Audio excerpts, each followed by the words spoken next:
Assalamualaikum warahmatullahi wabarakatuh. Bismillah, alhamdulillah, wa syukrulillah, ala nikmatillah, wala hawla wala quwata illa billah. Allahumma salli wa sallim ala sayyidina Muhammad wa ala alihi wa ashabi ajmain, amma ba'du. Para pemirsa Radio Madinah FM dan YouTube yang dirahmati oleh Allah Subhanahu wa taala.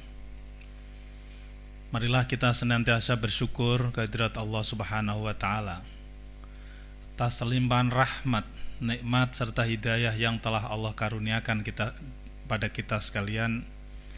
Hingga detik ini kita masih diberikan kesempatan oleh Allah untuk menghirup udara dengan segar.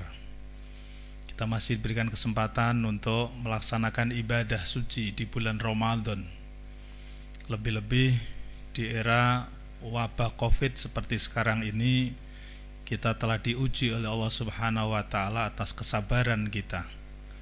Dan mudah-mudahan kita semuanya selalu diberikan kesabaran oleh Allah dan sekaligus juga tetap menjalankan ibadah puasa di bulan suci Ramadan dengan berbagai perangkat ibadah-ibadah yang lain yang nantinya akan dapat meningkatkan kebugaran kita baik jasmani maupun rohani.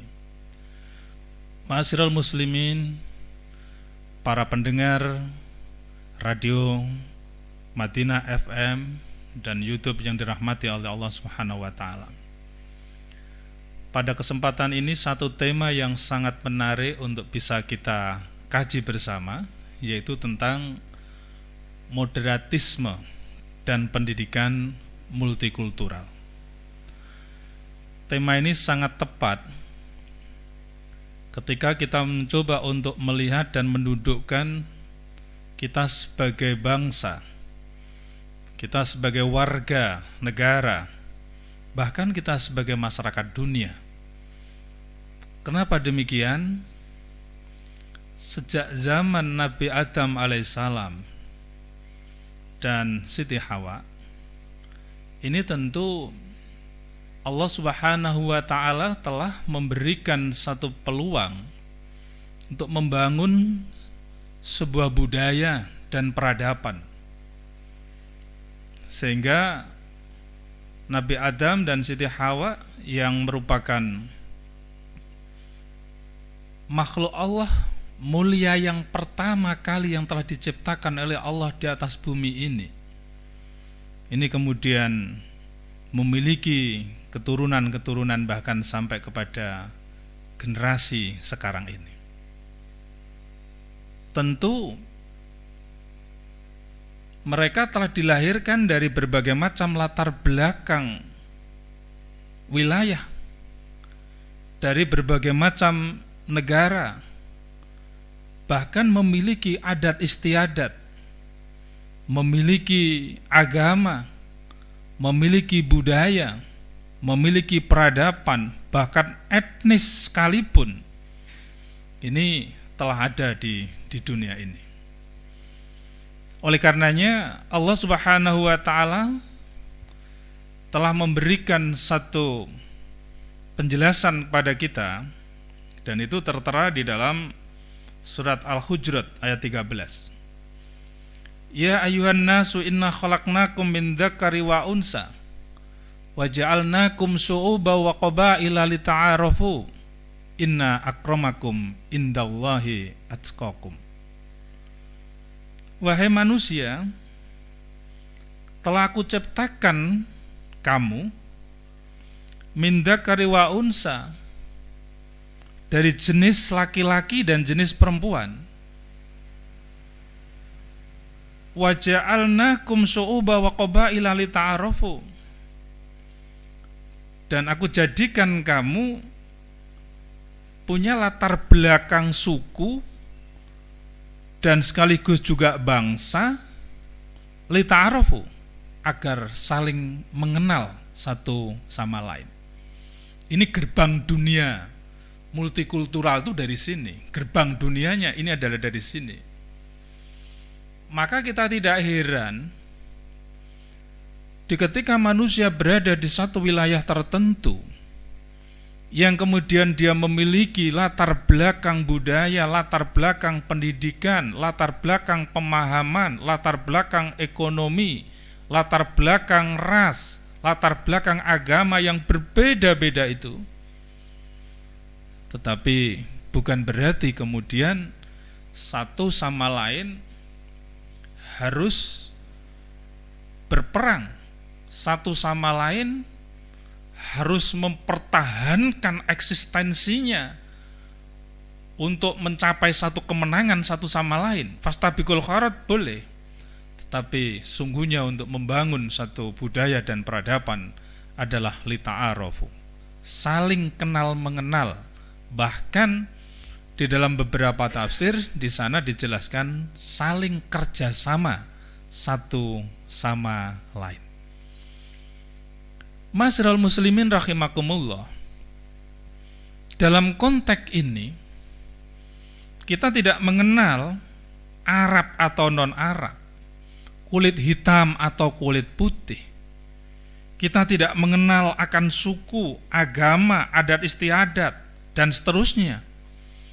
Tetapi sesungguhnya manusia satu dengan yang lain akan lebih indah apabila dia membangun satu kerjasama dalam rangka untuk mewujudkan satu cita-cita besar, yaitu membangun kesejahteraan umat yang adil dan makmur yang berkeadilan. Kalau sudah demikian, maka kalau di dalam konteks Islam, inna akramakum indallahi atqakum. Sesungguhnya orang yang paling mulia di sisi Allah adalah orang yang bertakwa. Apa arti takwa itu? Imtithalul awamiri wajtinabun nawahiyah, yaitu melaksanakan segala apa yang telah diperintahkan oleh Allah dan menjauhi segala apa yang telah dilarang oleh Allah Subhanahu wa ta'ala. Misalnya saja, saat ini kita sedang dilanda wabah COVID. Dalam konteks kemanusiaan, sebagai seorang dokter misalnya saja, tidak boleh kemudian satu sama lain untuk membeda-bedakan apakah ini muslim atau non-muslim. Mereka harus mendapatkan sebuah pelayanan yang sama di hadapan manusia, tapi di hadapan Allah Subhanahu wa ta'ala kita tetap inna akramakum indallahi atqakum. Ini sesungguhnya satu dasar-dasar atau prinsip-prinsip yang harus kita pegang sebagai umat Muhammad, sebagai hamba Allah Subhanahu wa ta'ala, bahwa di dalam hidup ini sesungguhnya ada nilai-nilai kemanusiaan. Di samping ada nilai-nilai ilahiyah, ada nilai-nilai insaniyah. Nilai-nilai insaniyah seringkali itu adalah merupakan bagian dari spirit agama. Lebih-lebih adalah agama Islam yang dibawa oleh Rasulullah Muhammad sallallahu alaihi wasallam.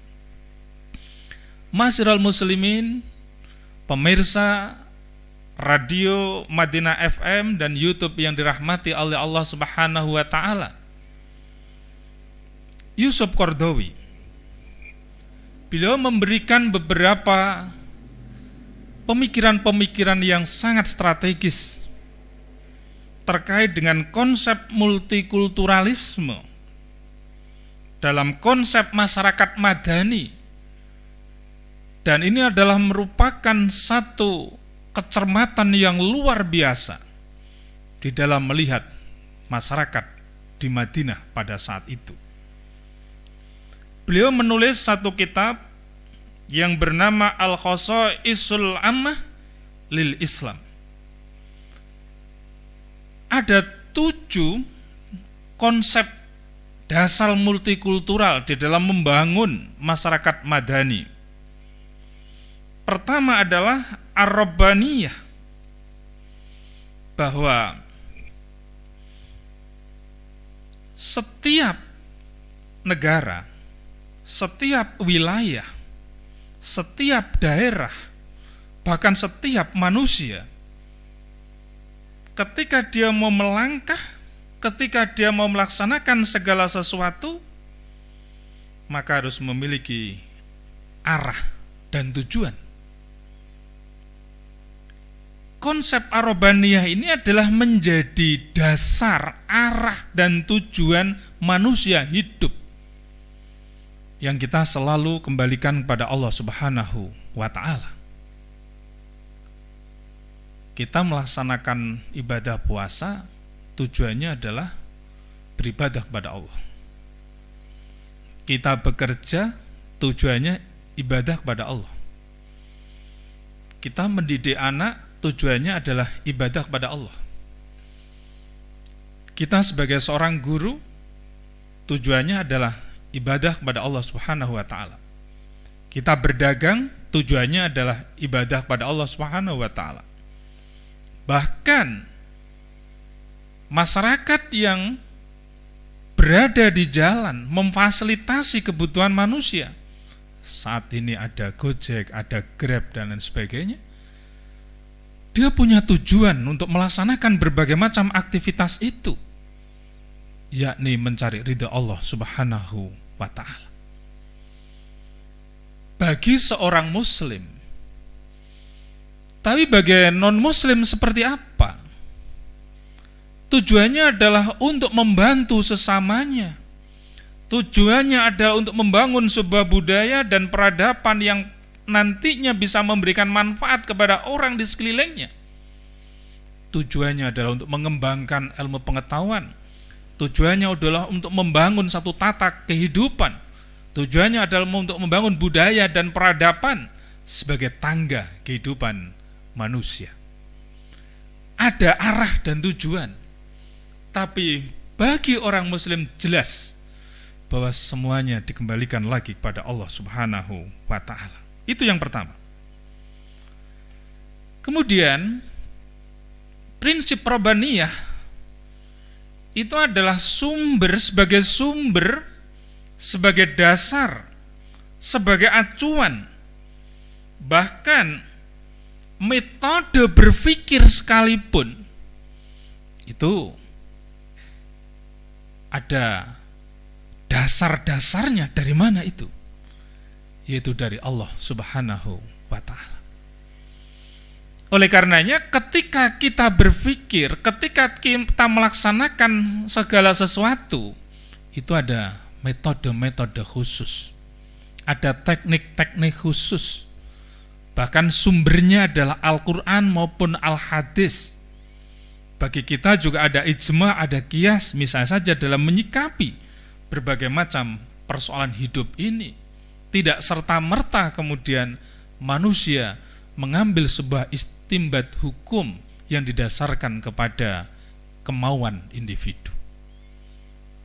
Ma'asyiral muslimin, para pendengar Radio Madinah FM, Masjid Jami, Kota Malang yang dirahmati oleh Allah Subhanahu wa Ta'ala.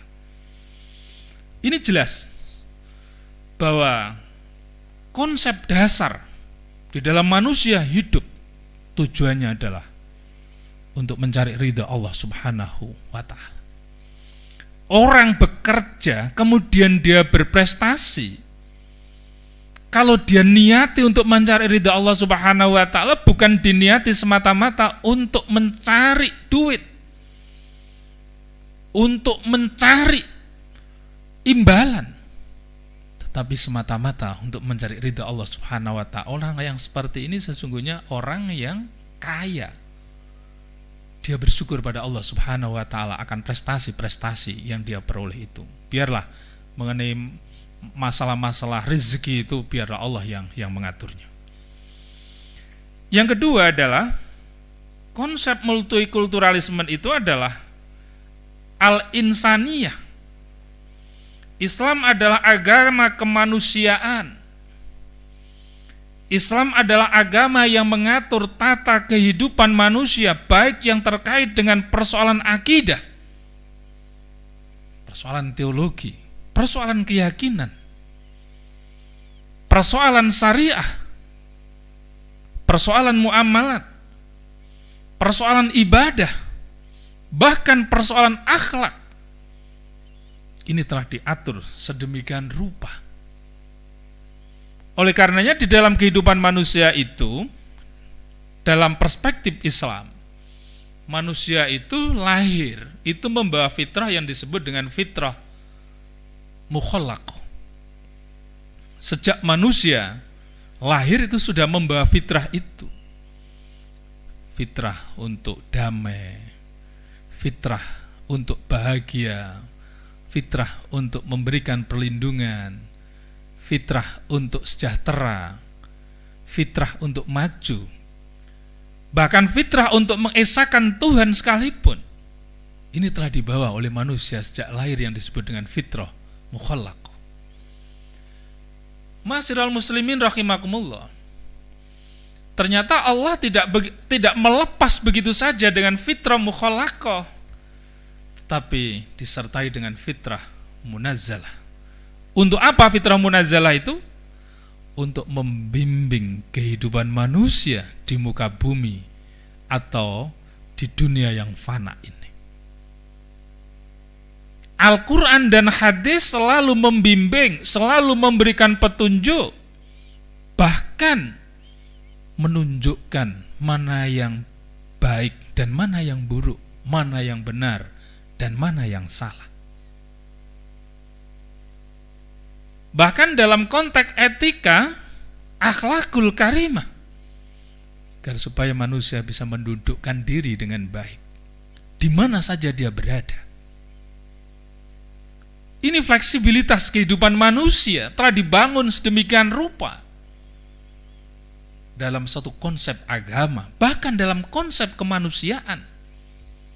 Tidak ada konsep kemanusiaan yang disusun, yang didasarkan pada akal yang sehat, yang merugikan manusia satu dengan manusia yang lain. Tidak ada. Karena semuanya ingin mendapatkan satu kebahagiaan, mendapatkan satu perlindungan.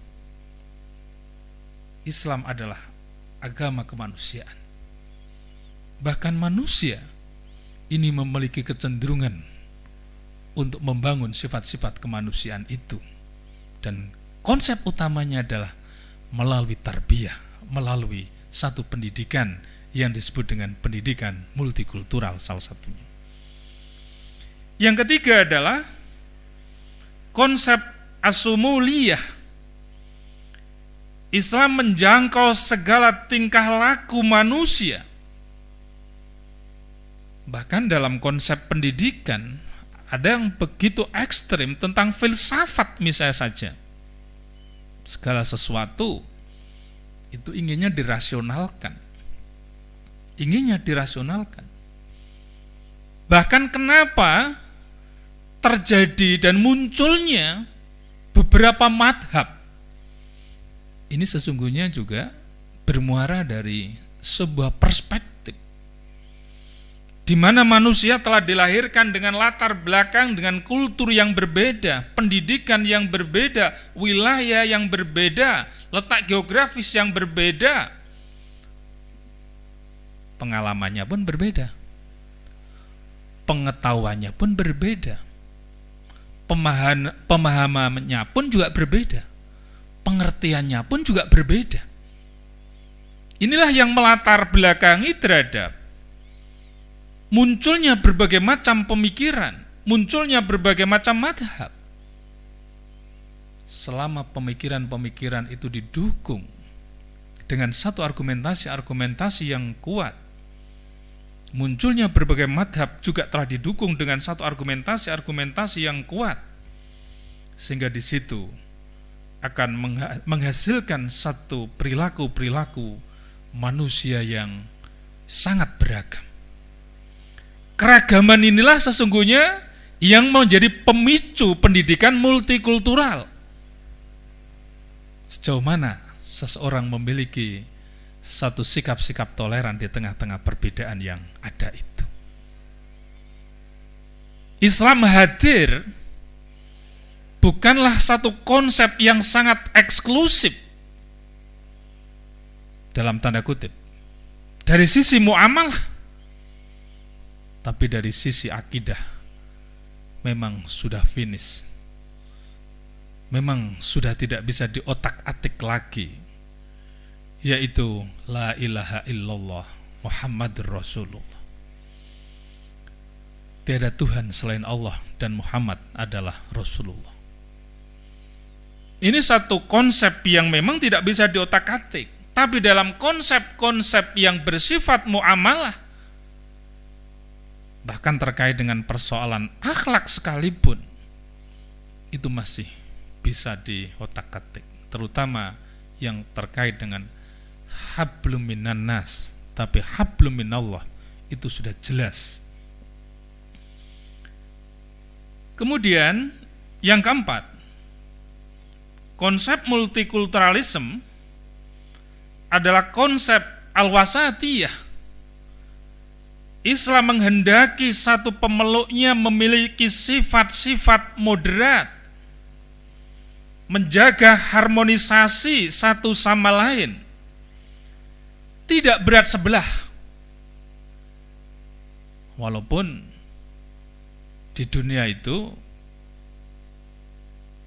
ada keragaman-keragaman, bahkan kadangkala ada yang tidak sesuai dengan keinginan kita, bahkan ada sesuatu hal yang kadangkala menjengkelkan pada diri kita, bahkan berseberangan sekalipun dengan konsep-konsep akidah kita. Hal yang seperti itu seringkali itu memicu terhadap sebuah konflik di tengah-tengah kehidupan masyarakat. Masyiral muslimin, para pendengar Radio Madinah FM yang dirahmati oleh Allah Subhanahu wa taala. Pada masa Ali bin Abi Thalib, beliau berada di sebuah peperangan pada saat itu, dan bahkan beliau dari satu sisi kehilangan baju perangnya pada saat itu.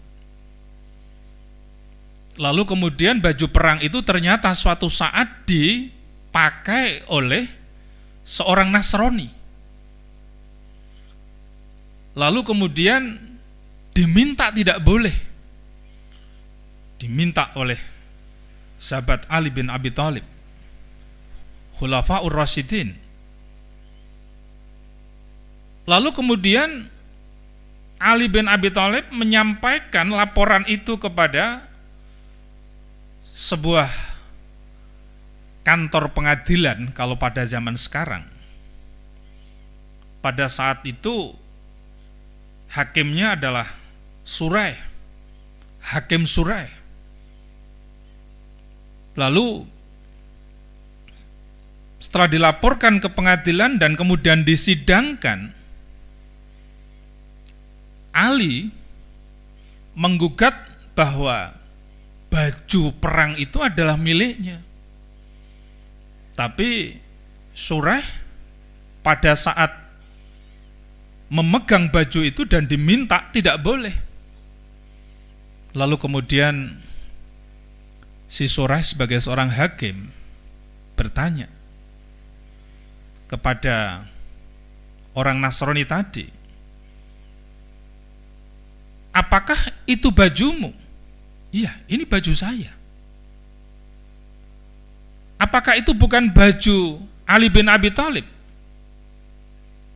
Miliknya Ali bin Abi Thalib. Lalu kemudian Suraih sebagai seorang hakim sambil menengok Ali bin Abi Thalib, apakah Ali memiliki bukti-bukti bahwa baju itu milikmu? Saya enggak punya bukti-bukti, Mbak Suraih. Lalu kemudian Suraih sebagai seorang hakim memenangkan baju itu berada di dalam tangan seorang Nasrani karena tidak ada bukti-bukti konkret. Ini dari sisi hukum. Tetapi kemudian setelah Hakim Suraih memutuskan bahwa baju itu milik daripada orang Nasrani, orang Nasrani begitu apresiasi kepada seorang hakim yang tidak lagi mereka melihat bahwa Ali bin Abi Thalib adalah sebagai seorang khalifah, seorang pemimpin yang sangat dihormati, tetapi ketika di pengadilan tidak selalu dimenangkan, tetapi justru yang menang adalah orang Nasrani.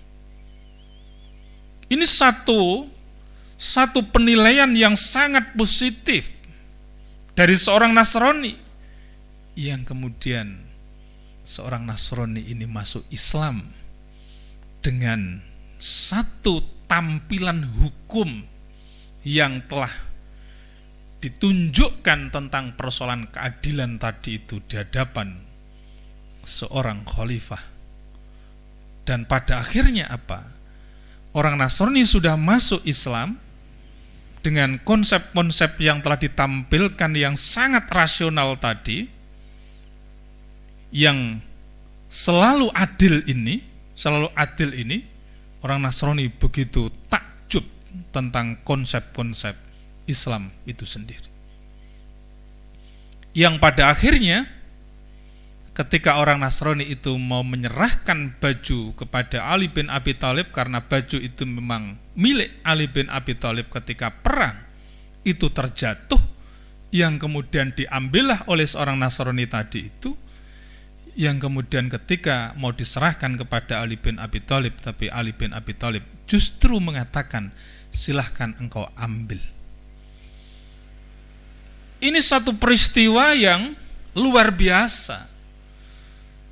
Betapa arif dan bijaksananya nilai-nilai ajaran agama kita, yang tidak lagi ada diskriminasi satu sama lain, walaupun mereka menjadi seorang khalifah sekalipun, tapi Sureh sebagai seorang hakim begitu adil. Yang kelima, konsep multikulturalisme itu adalah al-waqi'iyah, mengakui adanya sebuah realitas, adanya zat yang menciptakan segala sesuatu dengan ketetapannya. Jadi mengakui akan adanya Allah Subhanahu wa Ta'ala, zat yang maha kuasa, yang tidak dipersekutukan dengan apapun. Konsep multikulturalisme tadi itu kalau kita tarik mulai dari Arobaniyah sampai Waqi'iyah ini, semuanya punya dasar-dasar yang sangat konkret. Semuanya kembali kepada Allah Subhanahu wa Ta'ala. Yang keenam, al-wuduh, bahwa konsep multikultural itu adalah memiliki satu kejelasan ajaran. Al-Quran maupun Al-Hadis memiliki satu tanggung jawab, karena di dalamnya terdapat kaidah-kaidah, di dalamnya ada sumber-sumber hukum, sumber-sumber etika, sumber-sumber teologi, dan bahkan ada acuan-acuan, ada tujuan-tujuan di dalam mengatur satu tata kehidupan manusia. Misalnya wa'tasimu bihablillahi jami'a wa la tafarraqu, jelas bahwa bercerai-berai itu enggak bagus. Tetapi justru persatuan dan kesatuan ini adalah menjadi pondasi atau menjadi starting point di dalam membangun satu tata kehidupan manusia. Ma'asyiral muslimin, para pendengar Radio Madinah FM dan YouTube yang dirahmati oleh Allah Subhanahu wa Ta'ala. Dan yang terakhir adalah al-jambainas sabah wal muruna, adalah sebuah kohesi antar stabilitas dan fleksibilitas. Ayat-ayat yang ada di dalam Al-Quran, sebagian ada ayat-ayat mutasyabihat. Dan ayat-ayat mutasyabihat itu menjadi sumber dari berbagai macam adanya perspektif-perspektif baru, sehingga munculnya dari berbagai macam madhab, munculnya berbagai macam aliran, munculnya berbagai macam madhab faham. Ini salah satunya juga disebabkan oleh munculnya atau adanya ayat-ayat mutasyabihat yang ada di dalam Al-Quran itu, sehingga muncul berbagai macam perspektif, berbagai macam pengembangan keilmuan, tidak selalu sama satu sama lain, tetapi muncul perspektif yang beragam. Perspektif yang beragam ini sesungguhnya adalah khazanah pemikiran, khazanah keilmuan, khazanah pilihan, dan ini adalah merupakan sebuah keniscayaan di dalam hidup ini. Maka kalau kita hidup di tengah-tengah keluarga saja, dengan ayah yang sama, dengan ibu yang sama, kenapa karakter anak itu berbeda-beda satu sama lain? Ini sungguh menjadi satu kekayaan besar. Kalau ini sudah dipahami sebagai bagian dari kekayaan, maka hidup itu sesungguhnya begitu indah dan damai.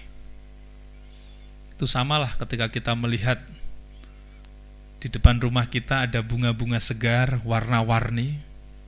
Kita pandang begitu indah, begitu sejuk, dibanding dengan keseragaman itu.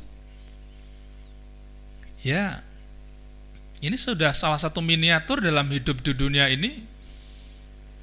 Orang itu ya ada ekonom, ada politisi, ada agamawan, ada budayawan, ada seniman, ada pendidik misalnya saja. Ini beragam latar belakang, dan ini indah keragaman yang ada ini. Ma'asyiral muslimin yang dirahmati oleh Allah Subhanahu wa taala. Lalu sekarang prinsipnya apa sesungguhnya dalam konsep ayat-ayat mutasyabihat ini? Yang harus kita kembangkan adalah shahihul likulli makan wa zaman. Jadi kita itu berada di mana saja, di zaman seperti apa saja, segala sesuatu harus kita coba kita angkat sebagai bagian dari sebuah budaya dan peradaban untuk membangun kehidupan manusia. Maka di dalam hidup ini kan mengalami satu perkembangan yang luar biasa dalam teknologi informasi aja, mulai dari 1.0, 2.0, 3.0 sampai pada 4.0, sampai pada Society 5.0. Ini mengalami satu perkembangan yang luar biasa. Ini fleksibilitas di dalam kehidupan itu. Ada motivasi hidup untuk terus berkembang melalui berbagai macam ayat-ayat yang ada dalam Al-Quran.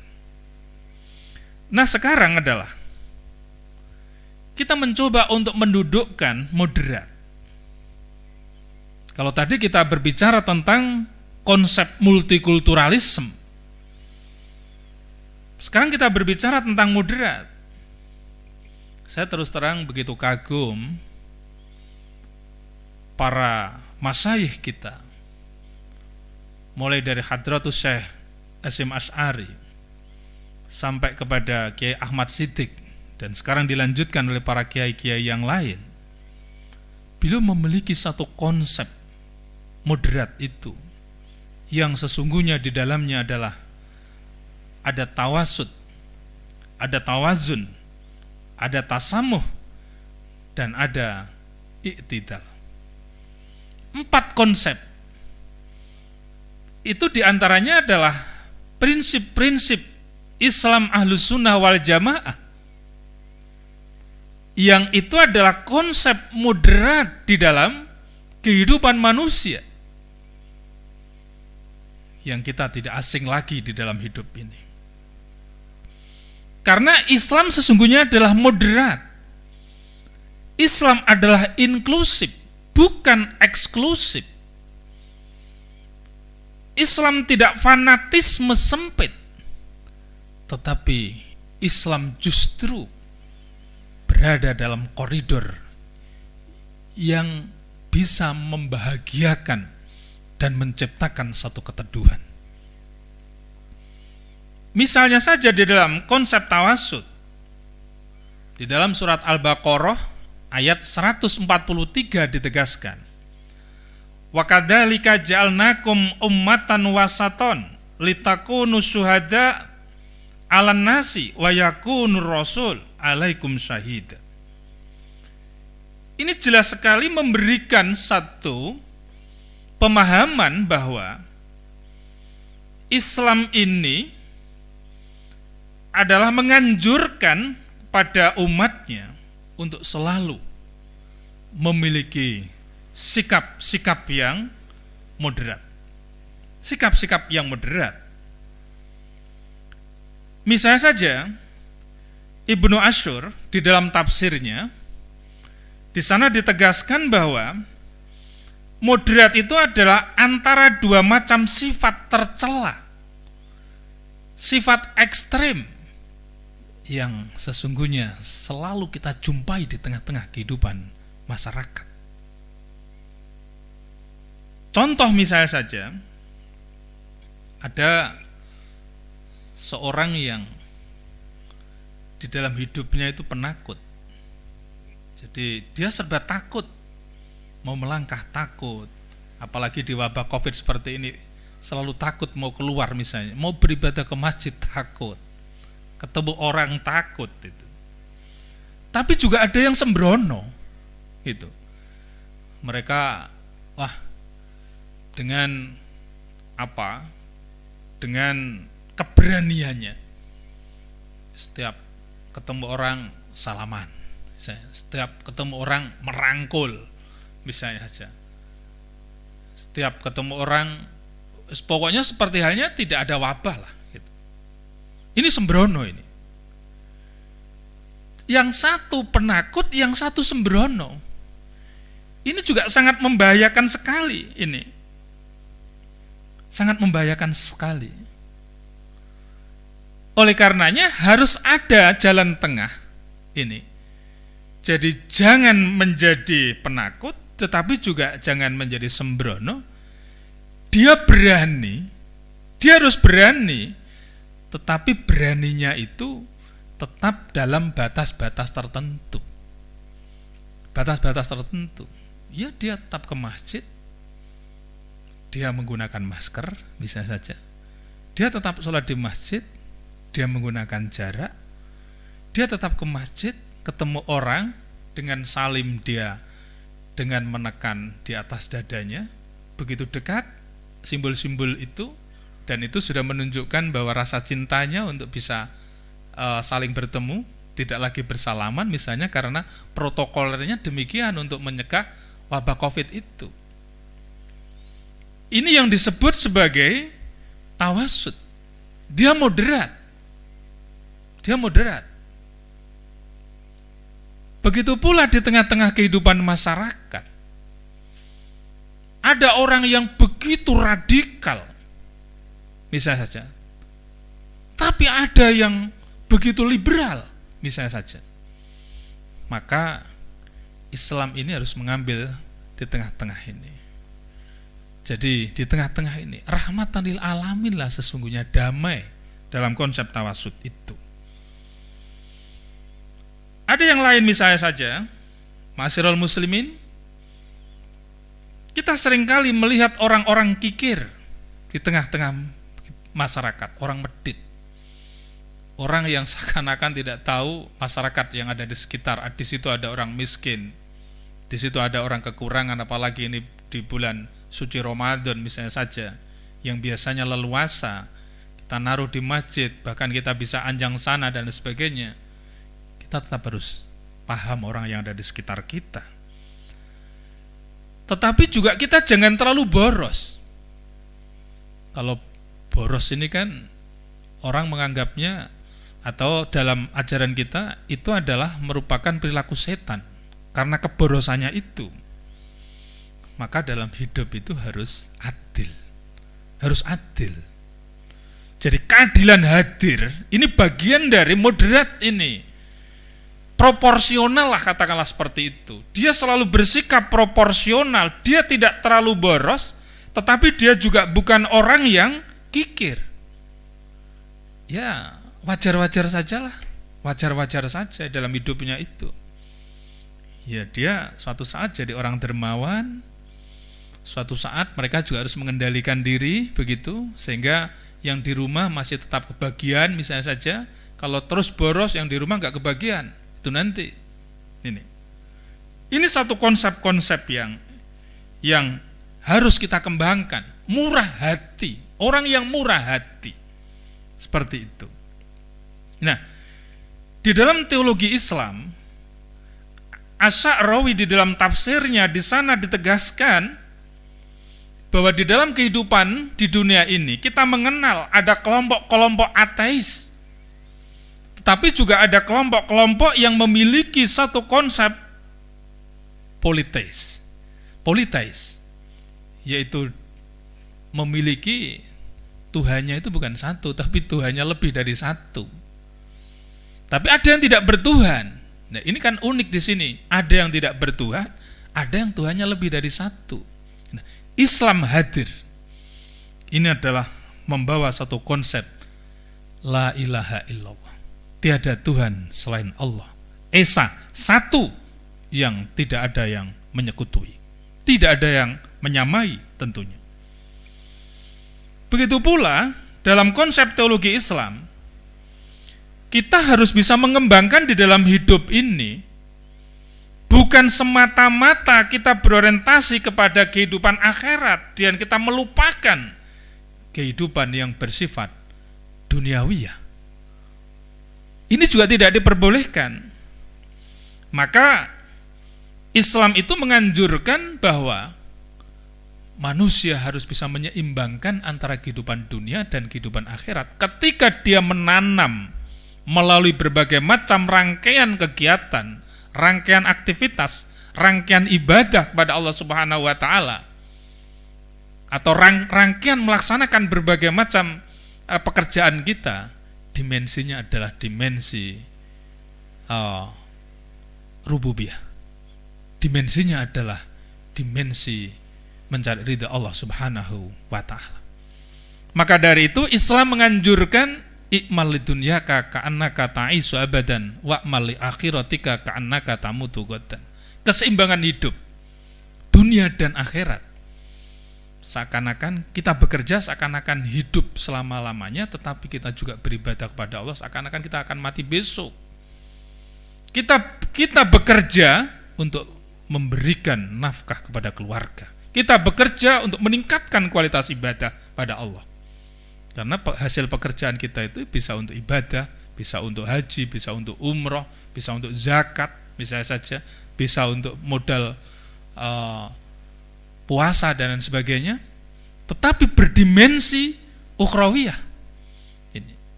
Ini satu hal yang sangat menarik sekali. Kemudian ada tawazun. Ini waktunya sudah hampir habis ya. Nanti sebentar lagi saya akan lanjutkan sedikit lagi. Tawazun. Prinsip tawazun, harmoni. Di dalam Al-Qur'an di sana dijelaskan di dalam surat Al-Qasas ayat 77, wabtaghi fima ataqallahu darul akhirah wala tansa nasibaka minad dunya. Al-ayah itu. Kita ingat, ma'asyiral muslimin rahimakumullah, Qarun adalah umatnya Nabi Musa alaihissalam.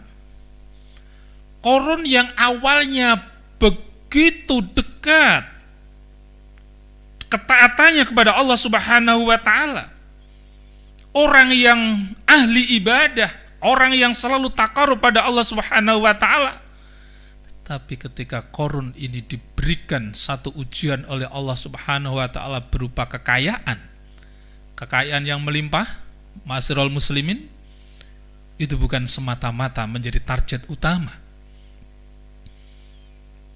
Qarun misalnya saja dengan kekayaan yang melimpah, justru Dia jauh dari Allah Subhanahu wa taala, meninggalkan berbagai macam perintah Allah, dan bahkan dengan kesombongannya ketika dia hidup di dunia. Dia merupakan orang yang kaya raya pada saat itu. Tapi apa akhirnya? Lenyap pula karena kesombongannya. Bahkan Qarun ini inginnya seakan-akan dia ingin mendudukkan sebagai makhluk yang paling berkuasa di atas bumi ini. Ma'asyiral muslimin rahimakumullah, oleh karenanya ini adalah satu contoh-contoh di dalam membangun satu kehidupan yang moderat, yang harmoni, yang toleran di tengah-tengah kehidupan masyarakat. Bahkan dengan sikap harmoninya ini, suatu saat Rasulullah Muhammad SAW sedang berjalan-jalan, lalu kemudian pada saat itu ada di antara orang munafik yang meninggal dunia. Lalu kemudian surban dari Rasulullah Muhammad SAW diminta untuk menjadi kain kafannya. Rasulullah berikan itu, walaupun mereka adalah orang munafik. Begitu pula ketika ada jenazah yang sedang diusung, lalu Rasulullah minta agar supaya para sahabat berdiri. Apa kata sahabat? Wahai Rasulullah, itu adalah jenazahnya orang non muslim, kenapa kita harus berdiri? Iya, mari kita berdiri, karena dia adalah manusia. Ini menunjukkan bahwa muslim non muslim di hadapan kita itu adalah manusia yang harus dihormati.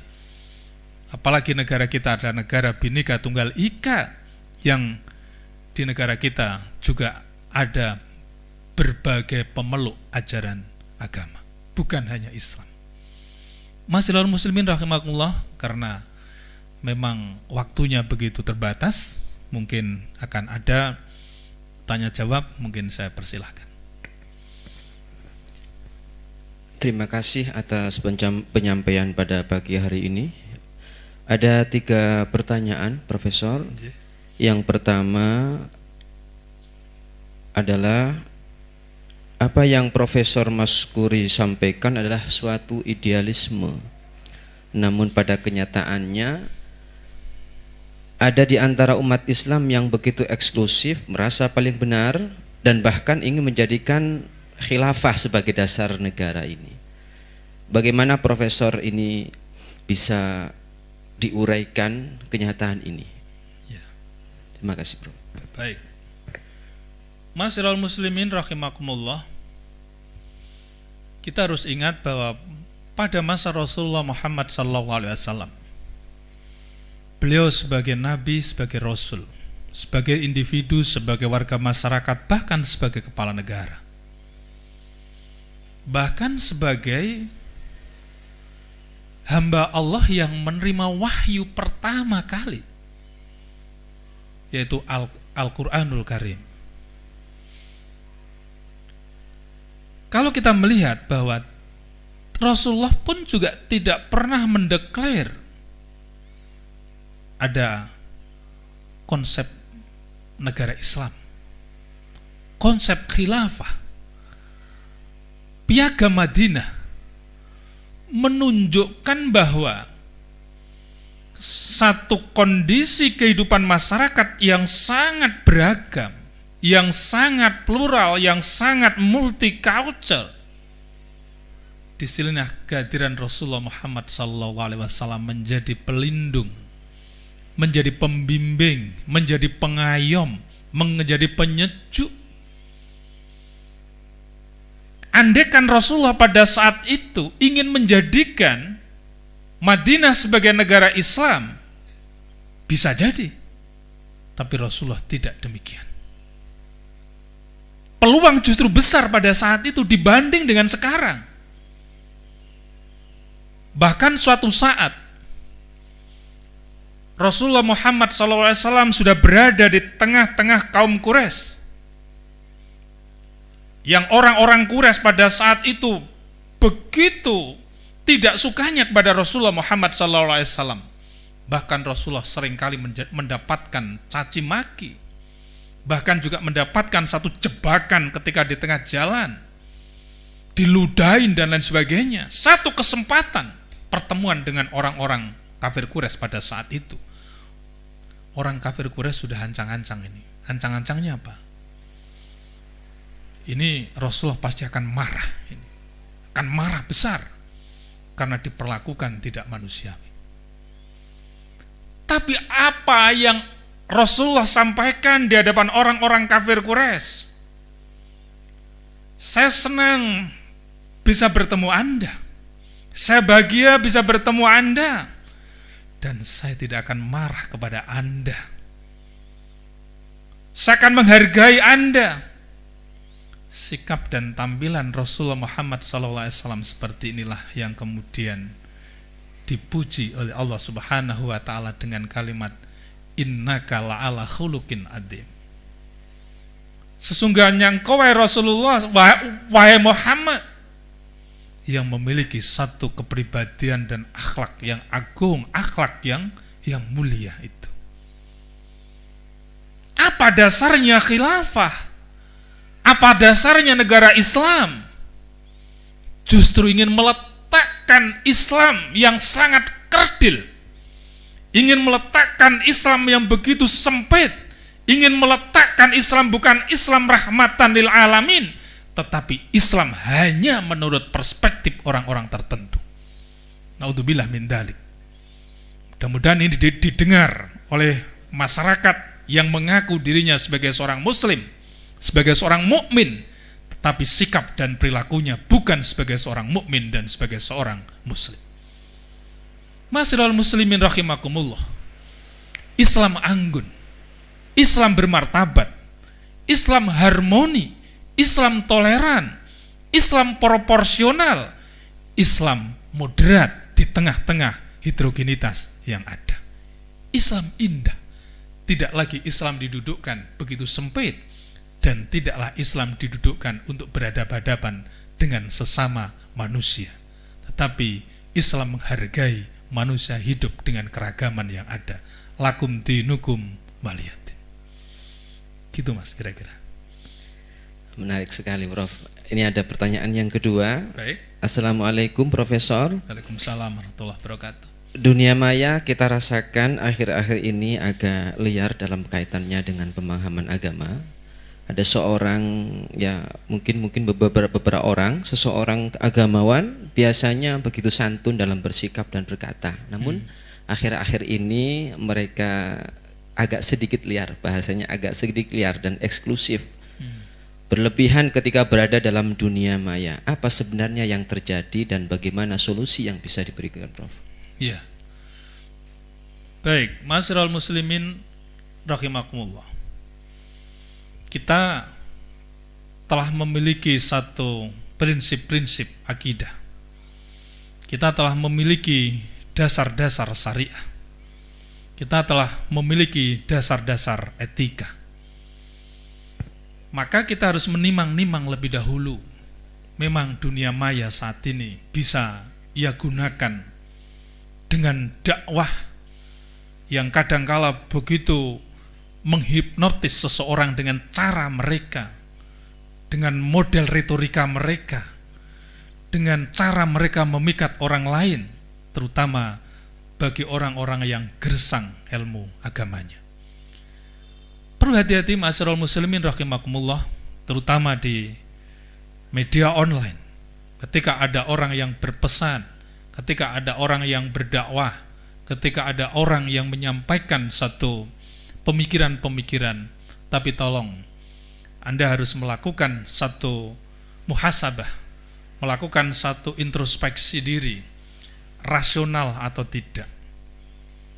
Karena terus terang sekarang ini media online ini menjadi salah satu media yang sangat strategis untuk berdakwah. Sangat strategis sekali. Maka kita harus hati-hati. Pada zaman sebelum merdeka atau pada zaman kemerdekaan pada saat itu, negara kita, ini salah satu contoh saja, negara kita telah dirumuskan dasar negara, landasan idealnya adalah Pancasila. Lalu kemudian di dalam Piagam Jakarta, di sana ada salah satu rumusan, terutama pada sila yang pertama dalam sila Pancasila itu ada 7 kalimat atau ada 7 kata ya, yang itu diprotes oleh orang-orang timur, yaitu oleh orang non-muslim pada saat itu, agar supaya dihilangkan. Hadratus Syekh Wahid Hasyim sebagai putra yang cerdas dari Hadratus Syekh Hasyim Asy'ari, beliau adalah menjadi bagian dan anggota BPUPKI pada saat itu. Lalu kemudian beliau sampaikan, ada usulan ayah dari orang wilayah timur agar supaya 7 kata di dalam sila pertama Piagam Jakarta itu dihilangkan. Hadratus Syekh Hasyim Asy'ari, beliau istikharah selama 3 hari untuk menghilangkan 7 kata itu. Lalu kemudian hasil istikharah beliau adalah setuju untuk dihilangkan. Ini konsepnya apa? Ini bukan konsep syariah negara, ini didirikan pada saat itu. Tapi yang didahulukan adalah konsep etika, konsep akhlakul karimah. Oleh karenanya kalau negara, satu tatanan kehidupan masyarakat dibangun lebih awal dengan konsep etika, konsep akhlak, insya Allah syariah pun juga akan jalan. Tapi kalau sudah dibangun dengan konsep syariah, yang seringkali ada orang mengatakan NKRI bersyariah, tolong hati-hati masirul muslimin rahimakumullah. Itu jelas kan NKRI bersyariah. Kata syariah ini kan menarik ini. Menarik sekali. Untaian-untaian yang seperti ini perlu kita cermati. Karena apa? Di dalam pengembangan kehidupan manusia tidak serta-merta simbol-simbol ini akan menjadi sesuatu hal yang menjanjikan. Tapi substansi pesan-pesan dan substansi ajakan-ajakan mereka itu benar atau salah. Oleh karenanya perlu tabayun pada orang lain. Alternatifnya adalah tabayun pada orang lain. Yuk, kok ada seperti ini, Bapak kok ada seperti ini, gimana menurut panjenengan? Jangan ditelan mentah-mentahan masyarul muslimin, tabayun dulu. Di era seperti sekarang ini jangan langsung semua masuk dalam pemikiran kita, semua masuk untuk kita lakukan, tetapi kita harus tabayun orang-orang yang ada di sekeliling kita, dan siapa panutan kita adalah tokoh-tokoh agama. Kalau kita sebagai seorang Nahdlatul Ulama, kalau kita sebagai orang Muhammadiyah misalnya saja, kalau kita sebagai orang yang punya organisasi apapun, maka tanya dulu kepada tokoh-tokohnya. Jangan langsung diterima mentah-mentahan. Islam kokoh di Indonesia itu karena banyak disokong oleh organisasi kemasyarakatan yang moderat, organisasi kemasyarakatan yang toleran, organisasi kemasyarakatan yang harmoni. Hati-hati dengan trans Islam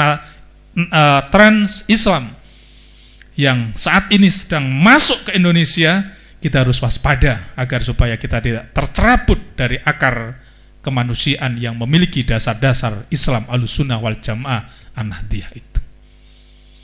Kira-kira begitu, Pak. Iya, terima kasih Prof. Ini ada pertanyaan yang ketiga, yang terakhir. Assalamualaikum Profesor. Waalaikumsalam warahmatullahi wabarakatuh. Penjelasan yang luar biasa mengenai pendidikan multikultural membuktikan bahwa Islam menjadi pusat peradaban dunia. Namun ada beberapa waktu yang lalu ada suatu disertasi dari salah seorang dosen Universitas Islam yang menyebutkan bahwa hubungan di luar nikah sah-sah saja asalkan suka sama suka. Hal ini menjadi sangat berbahaya bagi generasi muda Islam dan sangat bertentangan dengan hukum Islam. Ini akan mengarah kepada perzinaan.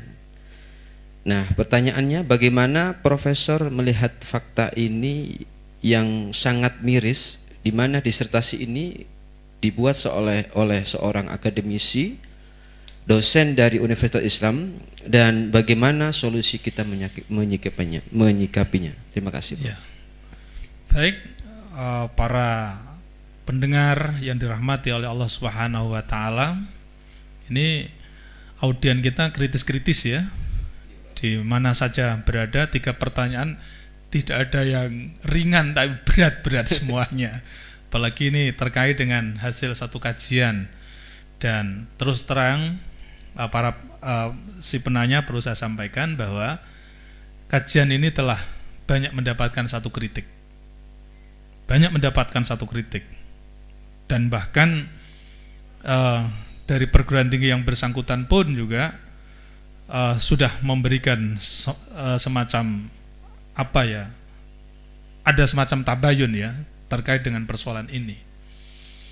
Maka dari itu kita sendiri juga harus menggunakan satu konsep al-muhafadzatu al-qadimis sholih wal akhdu bil jadidil aslah. Tidak semua kajian-kajian yang dilakukan oleh seorang itu akan selalu benar. Tetapi terus terang ada satu ungkapan bahwa orang itu ketika melakukan ijtihad dan ijtihadnya itu benar maka 2 pahala. Tapi kalau salah itu adalah 1 pahala. Tapi apakah ini ijtihad? Ini kan masih perlu ada semacam kajian-kajian lebih lanjut. Dan saya ada termasuk orang yang tidak sepakat dengan karya itu. Karena itu akan justru menimbulkan satu keresahan di tengah-tengah kehidupan masyarakat. Oleh karenanya kita pun juga harus melihat masyarakat kita ini sudah siap atau belum dengan hasil-hasil kajian itu. Dan apalagi kajian-kajian yang sekiranya itu tidak realistis untuk bisa dipublish dalam dunia yang seperti sekarang ini, di mana tokoh masyarakat sedang gencar-gencarnya untuk membangun sebuah budaya dan peradaban yang lebih anggun, lebih berwibawa, lebih bermartabat, lebih akhlakul karimah misalnya, dan mengembangkan kemanusiaan. Ini kan perlindungan ini. Kalau suka sama suka setelah kemudian dia hamil misalnya saja ditinggal, di mana perlindungan ini? Walaupun dia suka sama suka begitu. Lalu hadirnya hukum di mana dalam hal ini? Begitu. Oleh karenanya saya termasuk orang yang tidak sepakat dengan temuan itu, dan saya tidak perlu harus mengekspos dari perguruan tinggi mana. Yang jelas bukan dari Universitas Islam Malang, katakanlah begitu. Itu ya. Bukan dari Universitas Islam Malang. Itu kita jamin. Jadi bukan dari Universitas Islam Malang. Dan itu sudah menjadi polemik nasional. Dari mananya itu sudah menjadi polemik nasional, dan itu mendapatkan kritikan yang luar biasa dan nyaris tidak ada yang membela sama sekali. Oleh karenanya kami sepakat dengan saudara, dan inilah satu konsep yang tadi saya katakan, tabayun dan tapayun kepada orang-orang yang lebih paham terhadap ilmu agama itu. Gitu. Fas'alu ala dzikri in kuntum la ta'lamun. Jadi ketika ada satu fenomena yang justru menimbulkan tanda tanya, maka perlu harus tabayun pada orang-orang yang paham. Saya pikir begitu. Saya tidak mencoba untuk mengeksplor lebih lanjut persoalan ini, karena persoalan ini sudah banyak mendapatkan kritikan gitu ya, dan termasuk saya yang tidak setuju.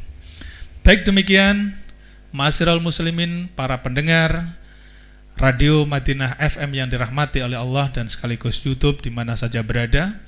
Mudah-mudahan ilmu yang sedikit tadi kita sharingkan kepada kita sekalian, mudah-mudahan ada guna dan manfaatnya di dalam kita membangun satu budaya dan peradaban di tengah-tengah multicultural, di tengah-tengah pluralisme, di tengah-tengah perbedaan yang ada, keragaman yang ada.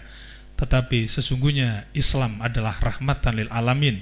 Islam juga diharapkan mampu untuk mengayomi seluruh elemen dengan berbagai macam perbedaan akidah, perbedaan sikap dan perilaku dan lain sebagainya. Ini Islam hadir adalah sebagai penyejuk. Mudah-mudahan kita semuanya sebagai umat Muhammad yang selalu taat kepada ajaran-ajarannya, yang kita hadir di tengah bumi ini adalah menjadi warasatul anbiya, sebagai pewaris dari apa yang telah dilakukan oleh para nabi dan rasul pada saat itu. Mudah-mudahan ilmu kita bermanfaat. Mari kita berdoa bersama. Mudah-mudahan juga wabah Covid ini segera diangkat oleh Allah Subhanahu wa taala.